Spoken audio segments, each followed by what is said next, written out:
चाल। बस first class madam. बताइए सर, आपने किस स्टॉक में खरीदारी कर रखी है, किस भाव पर? मेरे टाटा स्टील लिया हुआ है 112 में। 112 में। चलिए, हाँ, तो कैसा लग रहा है वो आगे के लिए? आपको कितना रुकना है इसमें? मुनाफे में फिलहाल लॉन्ग तो लाइफ आप। चलेगा, लॉन्ग लाइफ चलेगा।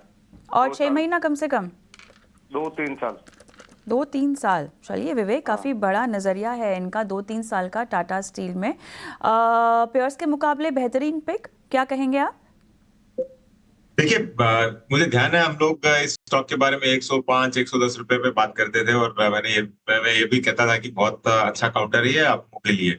लेकिन अब 175 में ये नहीं है कि वैल्यूएशन सस्ता है, लेकिन फिर भी आपको होल्ड की ही सलाह रहेगी लॉन्गर टर्म के लिए, क्योंकि आप स्पेसिफिकली 2-3 साल की बात कर रहे हैं। कंपनी में क्या होने वाला है अब, टाटा जो ग्रुप है वो बहुत क्लियर है कि उनको धीरे धीरे जितनी भी कंपनीज में डेट है उसको क्लीन करके डेट फ्री होना है। टाटा स्टील में भी ये होगा धीरे धीरे। आपको जो आज के दिन करीबन 80-90 हजार का जो करोड़ का डेट है, ये जैसे जैसे ये लोग धीरे धीरे कम करेंगे, मुझे लगता है कि स्टॉक अच्छा करेगा। तो ट्रेंड आपको उस साइड में देखना है। और दूसरी चीज, इतने रन के बाद में देखिए आपको अप डाउन तो दोनों देखने को मिलेगा, क्योंकि सिक्लिकल सेक्टर है मेटल सेक्टर। और यहाँ से दुनिया की इकोनॉमी एकदम डाउन ट्रेंड में ऑलरेडी आ चुकी है, तो यहाँ से आपको और ज्यादा डाउन नहीं, अपसाइड की उम्मीदें रहेगी। तो इसके लिए आप उसको होल्ड करिए। 3 साल का नजरिया अच्छा नजरिया है। तो 3 साल के नजरिए से यहां होल्ड करने की आपको सलाह। बढ़ते हैं आगे और अगले जो हमारे दर्शक हैं वो यूट्यूब पर लाइव उन्होंने सवाल पूछा है। सार्थक सेठ का सवाल है, एनबीसीसी पे राय जानना चाहते हैं। काफी शानदार स्तरों पे इन्होंने बाइंग की हुई है एनबीसीसी में। एनबीसीसी पे इन्होंने 47 रुपए, जी हाँ ठीक सुना आपने, 47 रुपए 47 रुपीज की इनकी बाइंग है। 450 शेयर इन्होंने ले रखे हैं और लॉन्ग टर्म इन्वेस्टर हैं। 5 साल और दे सकते हैं विवेक जी, चूंकि लॉन्ग टर्म का नजरिया, इसलिए आपके पास ही आना चाहूंगा। एनबीसीसी 47 रुपए की खरीद, 5 साल और देना चाहते हैं, क्या करना चाहिए?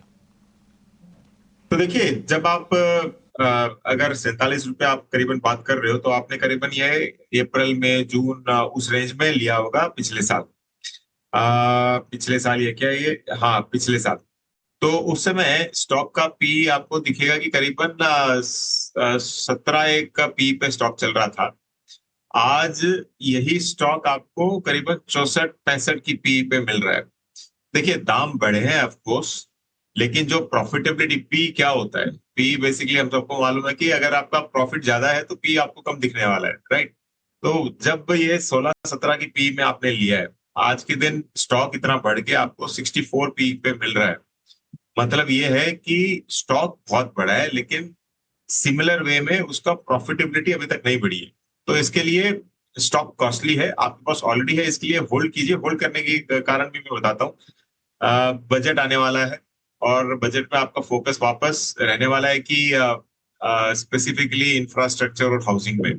तो उसका फायदा बजट तक इस कंपनी को आपको मिल सकता है, ये पॉसिबिलिटी है। तो इसके लिए आप टेम्परेरी तो होल्ड करिए, और अगर अगर बजट में अच्छा खासा एलोकेशन नहीं आता तो एक करेक्शन देखने को मिलेगा। तो इस रणनीति आपको वैसे बनानी पड़ेगी। तो ये है रणनीति आपके स्टॉक पे। चलिए बढ़ते हैं आगे और अब आपके लिए लेकर आते हैं हमारा एक